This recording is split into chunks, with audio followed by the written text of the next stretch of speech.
Salam, hər vaxtınız xeyirli olsun, əziz həmvətənlər. Hamınıza yaxşı məlumdur ki, 2025-ci il iyun ayının 13-də səhərə yaxın İsrailin 200-dən çox ən müasir 5-ci nəsil F-35 qırıcı təyyarələri İranın nüvə obyektlərinə, hərbi obyektlərinə, o cümlədən infrastrukturlarına sarsıdıcı zərbələr endirmişdir. Eyni zamanda İranın ondan çox atom nüvə sahəsində mütəxəssislərinin və İranın 20-yə yaxın müdafiə nazirlərinin, generallarının, o cümlədən İran İslam İnqilabı Keşişçiləri Korpusunun rəhbərini və Müdafiə Nazirliyinin baş qərargah rəisini yatdıqları evdə, yataq otağında raket zərbələri ilə öldürmüşdülər. Onu da qeyd edək ki, əziz həmvətənlər, İran-İsrail müharibəsindən Cənubi Azərbaycanda yaşayan 35 milyondan çox soydaşlarımız da böyük bir zərbə alırlar. İnsan itkisi var, o cümlədən Azərbaycanlılar yaşayan yerdə, Təbriz şəhərində, Qum şəhərində və digər şəhərlərdə İsrailin deməli sərras atəşi nəticəsində hərbi infrastruktur vurulmaqla yanaşı mülki əhalilər arasında itki var. Əziz həmvətənlər, mən Oktay Elturan olaraq sizlərə bu müharibənin başlanma səbəbləri haqqında malik olduğum politologiya elminin əsasları ilə izah edirəm. Mən nə burada müdafiəçi, nə də ki, ittihamçı rolunda ifa etmirəm. Nə İsraili müdafiə etmirəm, nə İranı ittiham etmirəm və yaxud da əksinə, nə İsraili ittiham etmirəm, nə İranı müdafiə etmirəm. Sadəcə olaraq belə bir ağır gündə soydaşlarımıza bu müharibənin başlaması səbəblərin öz elmi təhlillərimlə sizə çatdırıram. Bilirsiniz ki, dünyada atom nüvə silahına malik olan dövlətlər Amerika Birləşmiş Ştatları, İngiltərə, Fransa, Rusiya, Hindistan, Pakistan dövlətidir. O cümlədən də İsrailin 300-dən çox nüvə başlıqlı raketləri vardır. İran qeyri-nüvə dövlətidir və İranın ən böyük iddiası nüvə dövlətinə çevrilməkdir. 1975-ci ildə beynəlxalq konferansda dünyanın 170-dən çox dövləti nüvə dövlətlərinə qoşulmamaq haqqında beynəlxalq saziş imzalamışdır. Lakin 2012-ci ildə İran dövləti Birləşmiş Millətlər Təşkilatının Təhlükəsizlik Şurasına rəsmi müraciət olaraq bu müqavilədən çıxdığını elan etmişdir və tezliklə İranın nüvə dövləti olmaq istəklərini də gizlətməmişdilər.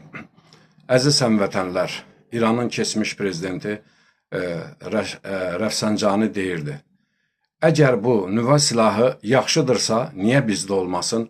Əgər nüvə silahı pisdirsə, nə üçün sizdə var? Bu prinsiplə İran nüvə dövləti olmağa can atırdı. Əslində, bu günlərim İrana vurulan raket zərbələri 2021-ci il noyabrda bu qərar qəbul edilmişdir. Yəni 2021-ci il noyabrın 30-da Avstriyanın paytaxtı Viyana şəhərində NATO'nun aparıcı dövlətlərinin sammiti keçirilir və bildirirlər ki, İran uranın zənginləşdirilməsi sahəsində 60% nailiyyət əldə edib. Əgər İran 90% nailiyyət əldə etsə, uranın zənginləşdirilməsi sahəsində özünü nüvə dövləti elan edəcəkdir. Və İrana vaxt verdilər ki, qısa bir müddət ərzində MAGATE, yəni Beynəlxalq Atom Enerjisinin əməkdaşların İranın deməli nüvənin zənginləşdirilməsi zavodlarına buraxılsın və siz sübut edin ki, nüvəni biz dinc məqsədə dinc məqsəd üçün yaradırıq.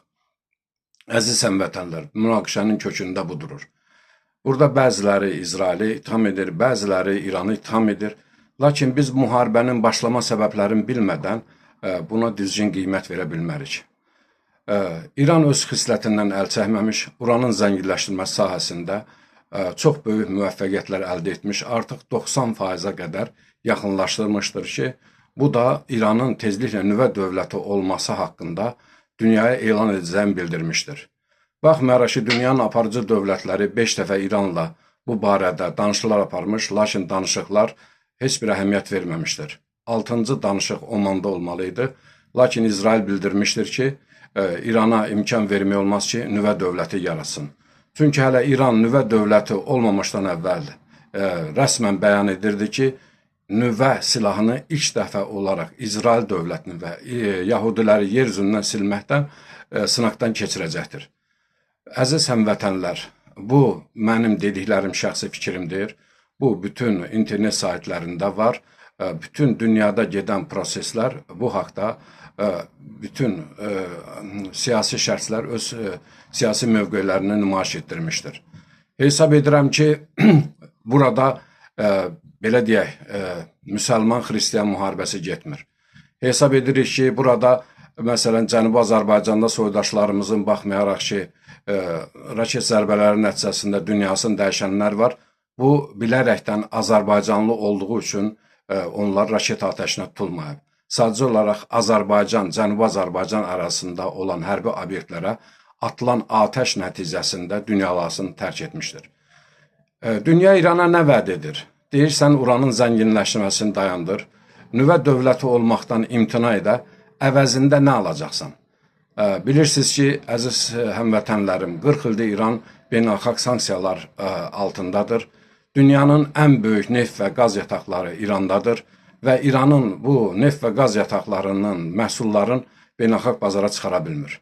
Dünya aparıcı dövlətləri deyir ki, nüvə dövləti olmaqdan imtina et, uranın zənginləşdirilməsini dayandır, sanksiyalar götürüləcək və o cümlədən İranın xarici banklarda olan 60 milyard dollardan çox pulu tədricən İrana veriləcəkdir. Lakin İran xislətindən əl çəkmir, İsraili yer üzündən silmək haqqında bəyanatlar verir. Müharibə getdikcə alovlanır, amma hesab edirik ki, istənilən bir müharibə sülhlə başa çatır. Bölgəmizdə sülhün olması bizim üçün də böyük əhəmiyyət kəsb edir. Çünki cənubda 35 milyon, şimalda 10 milyon soydaşlarımız yaşayır. Qonşu dövlətin nüvə dövləti olmasına biz də bir vətəndaş olaraq etirazımızı bildirməliyik. Çünki İran kimi avtoritar ölkədə nüvə dövlətinin olması, nüvə silahına malik olmasın, bir fikirləşin nə ilə bitər?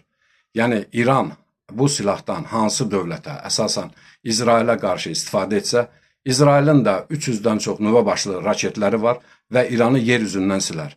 Bunun ağır nəticəsini cənubda yaşayan soydaşlarımızla yanaşı, şimalda yaşayan soydaşlarımız da ağır ağrısını çəkə bilər. Buna görə də əziz həmvətənlərim, mən öz fikirlərimi sizə Oktay Elturan olaraq çatdırdım. Bütün bu problemlər haqqında, məsələ haqqında ədalətli mövqeyə qiymət vermək sizin işinizdir. Təşəkkür edirəm.